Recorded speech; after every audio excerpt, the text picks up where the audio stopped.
A group of scientists went to God. They declared they didn't need him anymore. They had created life.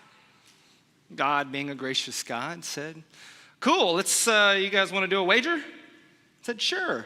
How about we create a human and have a little competition? Scientists said, sure. Reached down, grabbed some dirt, and God said, hold on. Get your own dirt. You know, pride. That's what we're going to be talking about a little bit here this morning. Kind of comes out in that joke a little bit, that arrogance, that cockiness, that I think the Bible's got a bunch of various different words we're going to talk about, but haughty eyes is another way to kind of say that. That can get us, humans, in a whole lot of trouble. Pride always comes before the fall. It's a phrase you've probably heard before. Romans 12:3 says this, for by the grace given to me, I say to everyone among you, not to think of themselves more highly than he ought to think, but with sober judgment, each according to the measure of faith that God has assigned. 2 weeks ago, we started this series, Sober-Mindedness. We spent our time talking about being drunk on anger and how anger pulls us down into the dust side of us, into the physical world in which we live, exist, and the stuff that we are made out of, the nefesh kaya, as the Hebrew says. And when anger gets in control, we stop acting like image bearers. It's not that anger is bad, it's when anger is in control, when we are not sober-minded with our anger, when we are drunk on anger. We start reacting like fragile beings, defensive creatures, entities that know our time is temporary and the dust that we are made of we will return to. We get pulled down into impulsivity and reactive instincts. And last week we expanded on that a little bit as Brandon talked about fear and the consequences of being constantly bombarded with fear and how it makes us similarly drunk. We are not clear-minded. We do not think straight. Like anger, it drags us into the temporary, into our physical limitations, calling us to try and preserve what ultimately is unpreservable. This week, we're going to look at the other side of our existence, the Imago Dei, our God side, and this thing that God says he hates the most, pride. You see, it works in the opposite direction. If anger drags us low, then pride elevates us too high. It tempts us to live as though our dust that we're made of doesn't exist. As if we don't have limits or weaknesses or needs or any kind of dependence. And what we discover is what I have a theology, I think is pretty solid. I've been testing it out for a few decades now, that really helps us understand what sin is. You know, we know what sins are, but do we know what sin is? And I think sin is simply not acting in our human nature. And what I mean by our human nature, I mean is God designed us to act. When we are outside of that, when we act like God too much, or when we act like animals too much, we enter into sin. And next week, we're going to have a lot of fun. I hope you all show up for this one. Because next week, we're going to talk about food and alcohol and sex. We're going to talk about some fun stuff. Bring your kids. It's going to be a blast. Stuff that's not normally bad, but can be. Things that are required for life that oftentimes are seen as good, but not always. It's like humans. When we are humane, we're great. But somehow we can be inhumane and still in these things called bodies. We get to extremes. It's not about balance, it's about tension. We talk about this all the time. This is our slogan here, be the and. We hold this tension between our God side and our physical side as it pulls us in various ways throughout life. And being drunk is to give in to one or the other, to lose sight of how we were designed. Anger, fear dragging us to our dust, and pride elevating us to divine delusion. Both distortions, both intoxications, both clouding up our mind. We forget who we are, and ultimately, that is the pathway to sin or to being non-human. As sober-minded disciples, we've decided to be called into that tension, and I've got some news for you here. Some of you, this might be new news, I don't know, but most of you in this room have signed up to be followers of Christ. At some point in your life, you said, you know what? That's the right way. That's what we're supposed to do. I want y'all to think a little bit about what that really entails and means. If you believe in a creator, which I don't know of any evidence that doesn't point to one. All the science I've ever seen points to design. There's information embedded in it. Inside the human body, there's information. Inside every cell, there's this thing called DNA. And if it doesn't work just right, if the codes don't play out just right, you don't have this thing. Everything is held in this very tight balance. And we know from science that if we get off to the very extremes, to the ultra large, black holes and massive galaxies, that our science doesn't make any sense.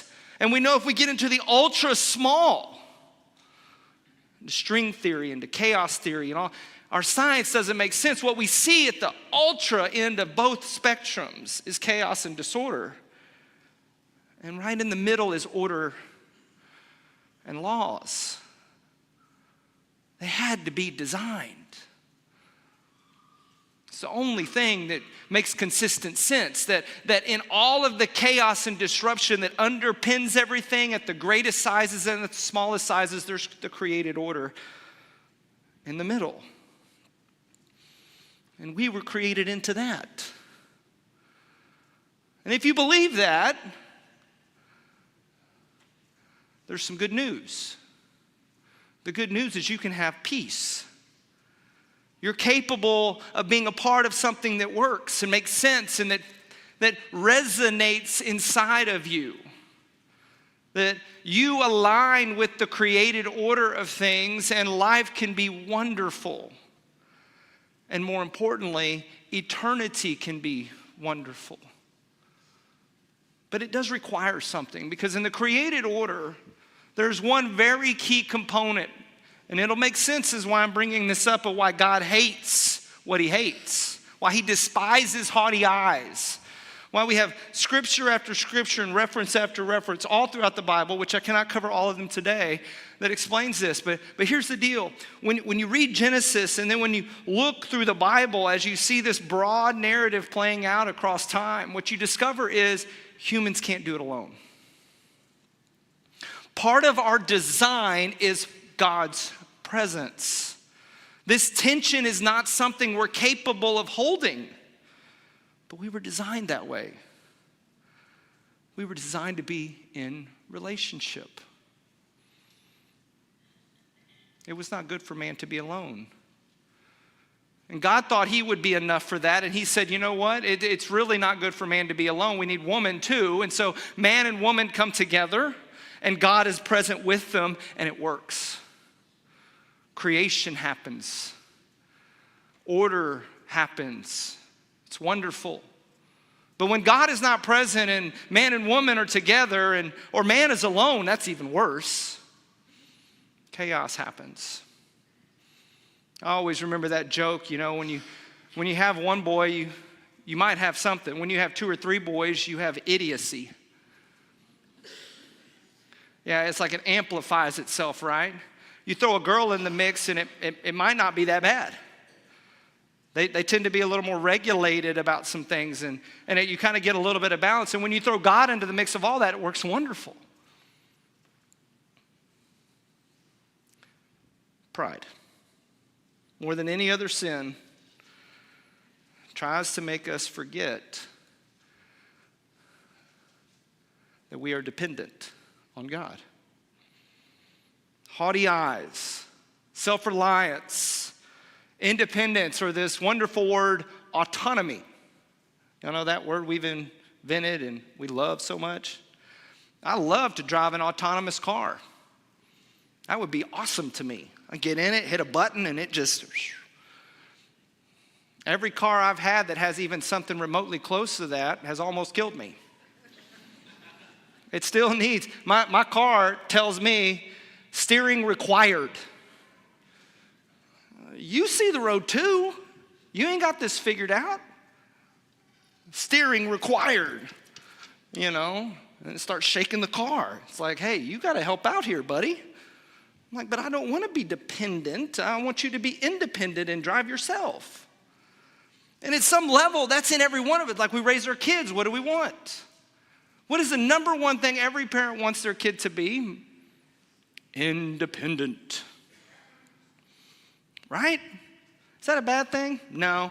I think a better word's interdependent. I'll explain the difference a little bit later. We don't want codependent. We don't want somebody who is a leech living off of us, right, while we do everything. But we are not ever designed for autonomy. It's not in our structure. Yet there's a part of us that pulls toward it constantly. You've seen it in your kids, I guarantee, if you've ever had any. It's the little kid that says, me do. Y'all know that phrase? I do it, me do it. And you almost want to just say, yeah, sure, climb that ladder, that's fine. Try to open that up. I remember the first time I handed my kid a gun. I wanted him to learn how to shoot a gun, so I handed it to him without any bullets, because I'm not stupid. And you watch them, I got this, and then they start throwing this gun around every which way, and you think, yep, glad I didn't put bullets in that one. This attitude, even from a very young age, when we as adults know they're incapable of doing, this desire to want to prove, this spirit lives in all of us, and hopefully it matures as we discover our dependence on God. But for the vast majority of the world who has no God and tries to create a human one so they can act like that part is now filled. You ever thought about that? That's the whole idea with idolatry. We all know, the world knows, we're not designed to be autonomous, so we create idols to fill that gap in our design. Probably never thought of it that way. But that's all that's going on. And so when you see idols out there and you get angry and frustrated, you ought to think, well, that's just a kid trying to fill their own hole with their own creation. And it won't work. It's pride. It's not a bad desire to want to be better, a bad desire or to be proud of something, to see growth in something, to see more reliance on God-given gifts and talents. But pride can be an intoxication spiritually. It can try to push us to think that our own abilities are enough. And we live in a cultural environment that constantly pushes us to center our lives around nothing but ourselves. Everywhere we look, we see the message, promote yourself, be your brand, prove yourself, provide for yourself, do it on your own, DIY it. Not necessarily bad things in and of themselves, but the message that ultimately can be communicated is a type of pride that causes us to not need God or to not think we need God. But we could see, as we read our Bible, the kingdom of God flips that script. It reminds us that pride blurs our clarity. It distorts our sense of who we are, where our strength actually comes from. The world says, lift up yourselves. The kingdom says, be lifted by grace. The world says depend on no one, and the kingdom says walk in healthy dependence on God and his community. Pride makes us drunk on the illusion of independence, and grace makes us sober enough to see it is required. I know what you feel sometimes. Brandon talked about the algorithms of social media and how they pull us towards extremes, that the more that we're on them, the more they try to give us what we want and feed us something that'll make us come back, but the deeper it pulls us in a direction to either one side or to the other. But usually it's towards the fear and the anger, because in fear and anger, I can keep you coming back for more, to sell you more. When we feel weak or we feel threatened, we often respond with anger and aggression and control. That's our dust flaring up to protect itself. But when things are going well, or when we feel strong and successful, we can just swing as far the other way. We start to think that we don't need anyone, and we have enough. We can even get to the delusion that we don't need community. The very thing that God designed to do his will, the church, we don't even need that anymore. We don't need accountability. We don't need somebody to watch us to make sure that we're not going away too far. We got this. And we can turn independence into an idol. I just want y'all to know what you see in culture. It's subtle. You may not even notice it sometimes, but culture celebrates both extremes. On the one hand, we have a don't let anybody mess with you. You don't deserve that. You have rights. Stand up for them. You don't need anyone. Be your own source of fill in the blank. The way of Jesus isn't about bouncing between two extremes. Like my car, as it drives down the road and it sees the lines on the road, and over time it just will start bouncing. You guys been in a car like that before? It's trying to keep you in the lane, but it'll just start bouncing and bouncing and bouncing till it runs off the road if you don't do something about it. That's not what we're talking about here. It's about becoming focused on the center of grace. Living in the tension with humility, knowing where our strength comes from.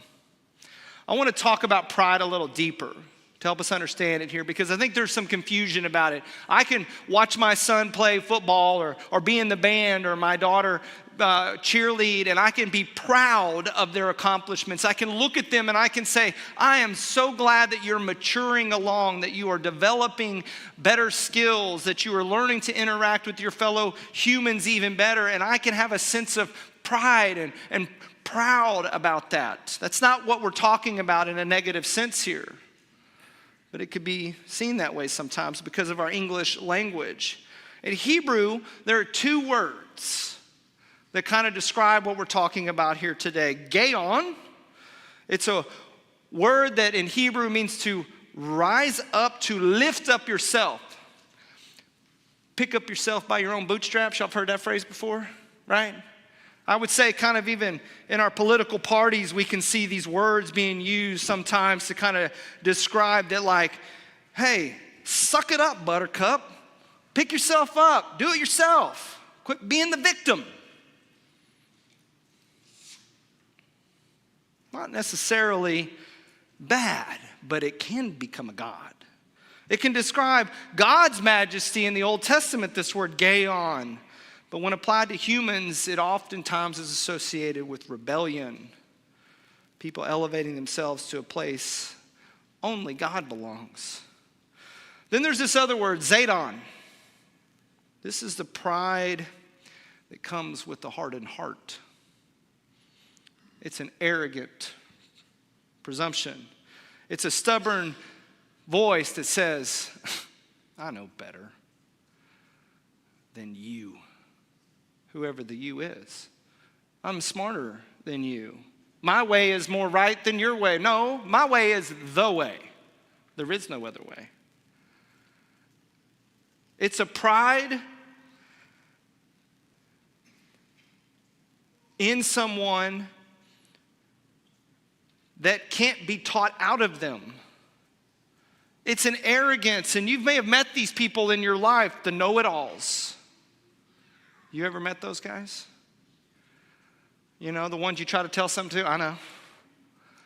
There was an SNL skit years ago. I loved it. And it was a girl, and she'd show up to parties, and as she's walking around, she's like, oh, I know. I'm like, you know everything. You know who also knows everything? Teenagers. I don't know if you've read it, worked with them. They know everything. I know. I don't need your help. I got this. I know how to do it myself. Have at it. Obadiah 1, 3 through 4. Y'all read Obadiah a lot, right? That's kind of what I thought. This is in the Old Testament. It's a small prophet. Listen to these words. 1, 3 through 4. The pride of your heart has deceived you. You who live in the clefts of the rock, in your lofty dwelling, who say in your heart, who will bring me down to the ground?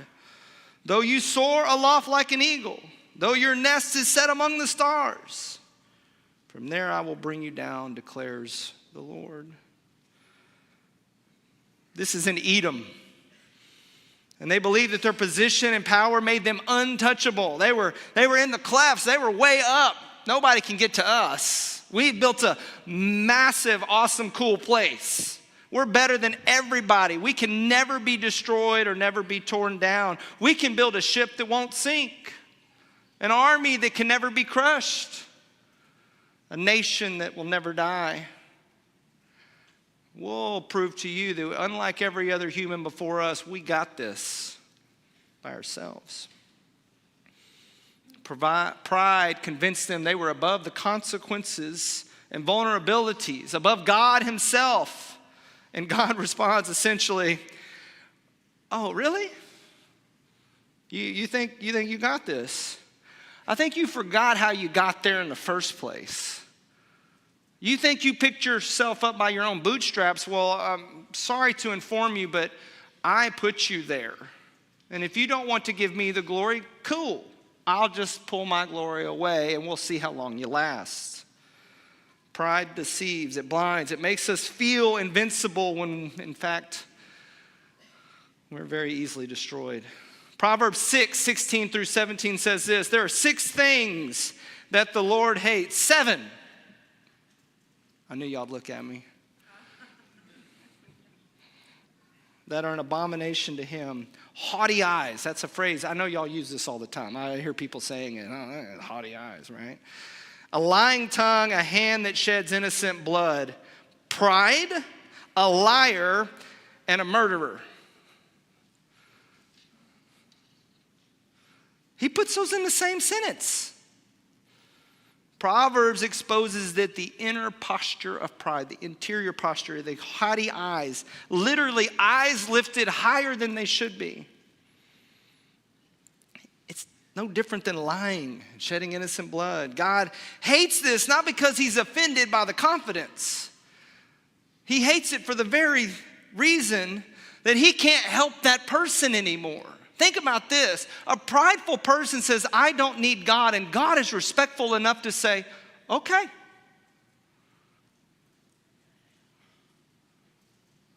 As a parent, you've run into this if you've ever been one, where your kid says, I got this, and you are making a judgment call in the back of your brain going, if I let them have it, it may kill them. They're arrogant and prideful enough to think they got it, when I know for a fact it might kill them. Do I respect them enough to let them get a shot? How far out am I going to let that noose go before they hang themselves? How far out to that street am I going to let them run? How far down that pipeline am I going to let them go? And God lets us. He's slow to anger. It takes him sometimes hundreds of years to act. God hates it because he sees us put ourselves in the Creator's seat, And he's so loving and kind and respectful that he obliges. Proverbs 8:13. The fear of the Lord is hatred of evil. Listen to this, guys. The fear of the Lord is hatred of evil. Pride and arrogance and the way of evil. And perverted speech I hate. Interesting. Pride right there in Proverbs. Popping up. Arrogance. The pathway towards evil. Romans 12:3 says this. For by the grace given to me, I say to everyone among you not to think of himself more highly than he ought to think, but with sober judgment. There are two Greek terms we see in the New Testament that kind of describe what we're dealing with here. Hyperophania, projecting superiority over others or God, and alazonia, the false boast of being self-made, self-sustained. Together they show that pride is trying to live as though we are only the image with no dust. All glory, no humility. This is why Paul writes in Romans 12 into a community struggling with comparison and competition. Their gifts were becoming their status symbols. Some were lifted up high, others were shrinking back. Pride, and the reaction to pride was dividing the church body at a very early time. James 4:6, but he gives more grace. Therefore it said, God opposes the proud, but gives grace to the humble. I want y'all to read that real quick. Is that one up there? I can't remember if I put that one there or not. But he gives more grace. Therefore it says, this is James 4:6, God allows. No. God sits idly by while it happens. No. God opposes. Hear that word. Do you know what God opposes? You ever thought about what God stands up against and works to try to defeat? God opposes evil? I haven't read that one. God opposes the proud and gives grace to the humble. This reminds me of a prayer. I think it's one Jesus told us to pray. Forgive us as we forgive others. That's humble. That's humility. That phrase right there, as it flies out of your mouth, if you have pride, you're virtually trying to eliminate it. Forgive us because we're amazing. No, forgive us as I better forgive. I better be humble enough to let things go. Because if I'm not, I'm telling God, don't forgive me unless I'm forgiving. That takes humility. God opposes the proud. He doesn't ignore it. He doesn't correct it. He opposes it. Pride puts us in direct opposition to grace. Pride is a sin that tries to dethrone grace. And Paul gives us the antidote. It's his words, think with sober judgment. The Greek word sophreno means clear-minded, properly aligned, grounded. It means thinking of yourself truthfully, not inflated by pride, or not inflated by pride, or deflated by shame. Sober-mindedness says, I am dust. I am limited and dependent. It also says, I am imago Dei. God has placed value and dignity and gifts in me. Humility is not about beating ourselves up. It's not about thinking that we're worthless. It's about knowing the truth about who we are, where our strength comes from. James brings this up. He says, he gives more grace. There's always enough grace for the humble. Grace is what brings us back into that tension. It pulls us back to the middle where we can hold. Grace is the gravity that keeps us grounded. It keeps us in dependence on God because we need his grace. It keeps us in relationship with others as we give each other grace. Grace can only, listen to this word, guys. I can't make this. Grace can only come from dependence. It's the only place it exists. It's in between people and in between us and God. It requires dependence, which requires humility, which is antithetical to pride.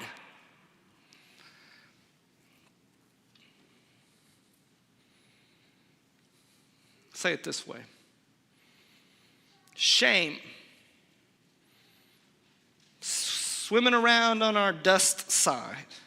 Fear and anger and feeling bad that we don't react like we want to react. Shame can deflate us. Pride can inflate us. Grace can calibrate us. When we get drunk on anger, we live in our dust, defensive, reactive, volatile. When we get drunk on pride, we live out of our image, not God's. Self-sufficient, isolated, and controlling. When we walk in humility, we remember truth. We are dust. We are dependent on God. We are imago Dei. God can work through us. So what do we do to move forward as people? Maybe pride is not something you get drunk on often. Maybe anger is the thing that you're drunk on. Maybe fear is the thing that you're drunk on. Or next week, pleasure. Isolate that one out a little bit there. Pleasure is just kind of just not thinking about anything, right?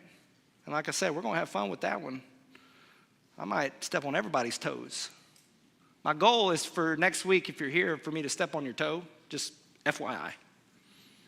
And if I don't, raise your hand, and then I'll talk with you, and then I'll figure out a way to step on it. Okay? Because I'm stepped on all 10 of mine already. So what do we do? How do we calibrate ourselves? How do we make sure that we're not into anger and fear? And also, how do we make sure that we're not into pride, into thinking we know what's right, we know what's best, we are God. God has given us the capital T truth. I am the disseminator of it. You shall listen to me. I think the church can get there.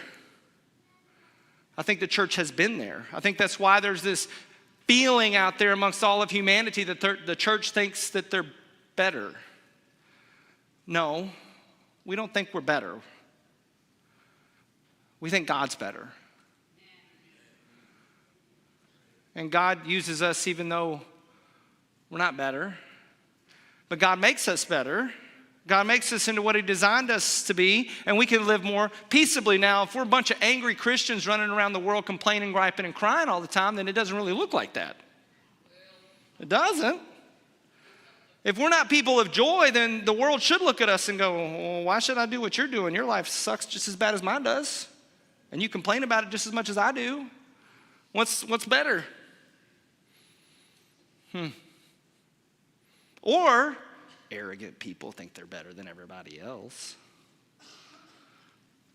It's a struggle. I think we can know better, but we can't think we're better. Because as soon as we do, God may just kind of oppose us a little bit.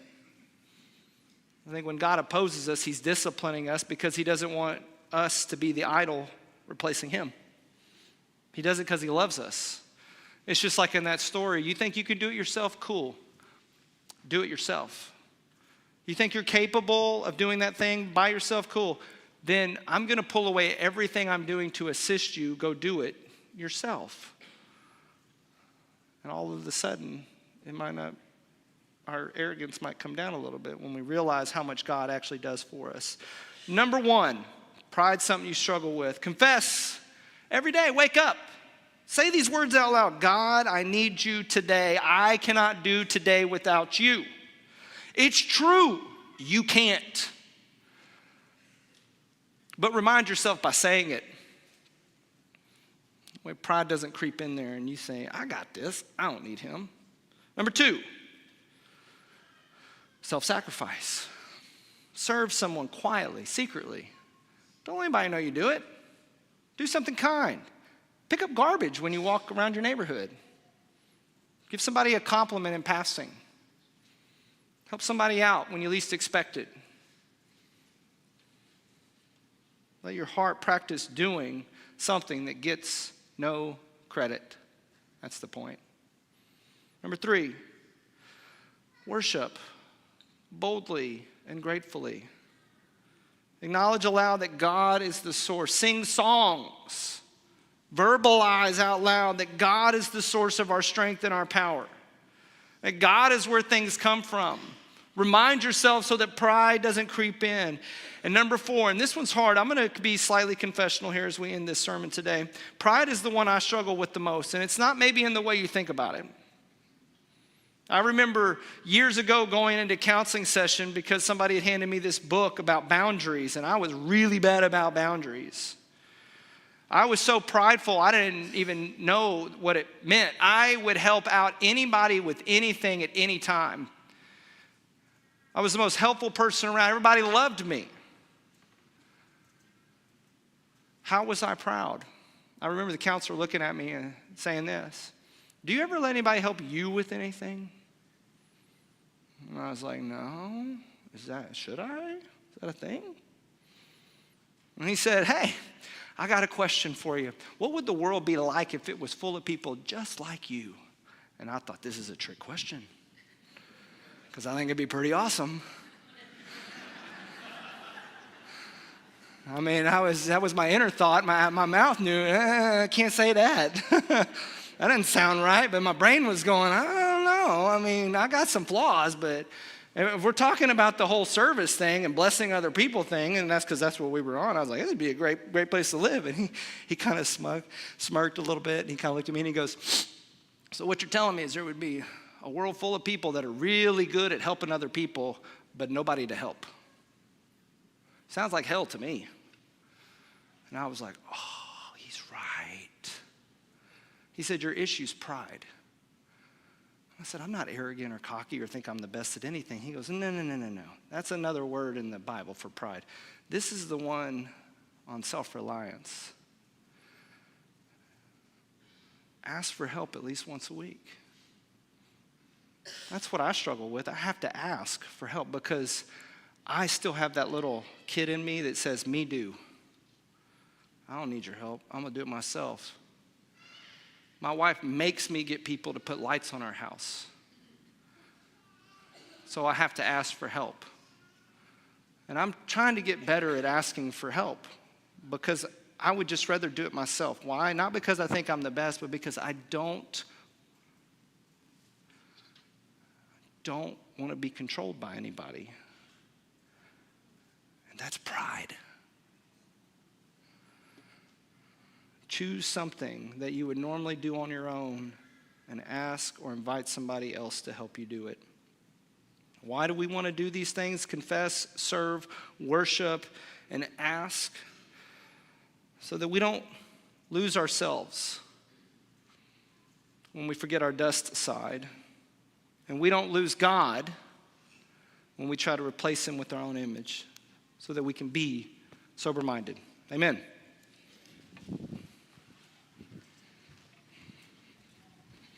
Let us stand.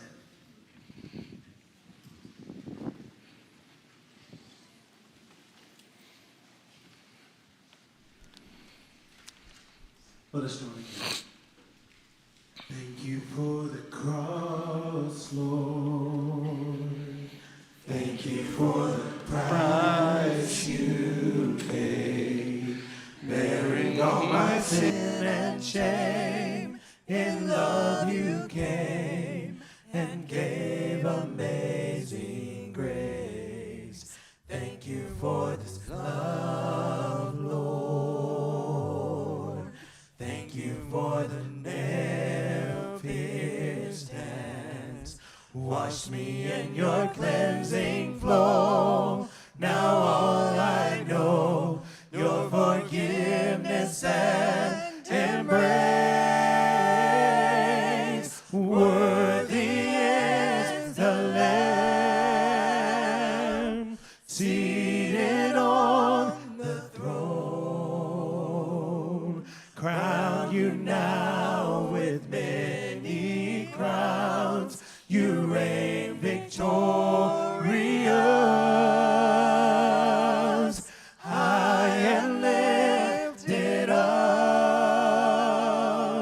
Jesus Jesus, Son of God, the darling of heaven, crucified.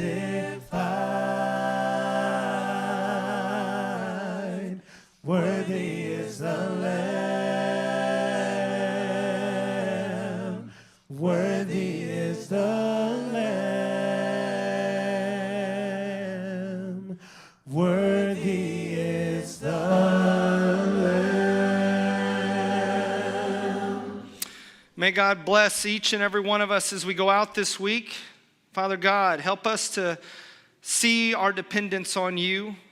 Help us to serve those around us. Help us to ask others to be lifted up above us.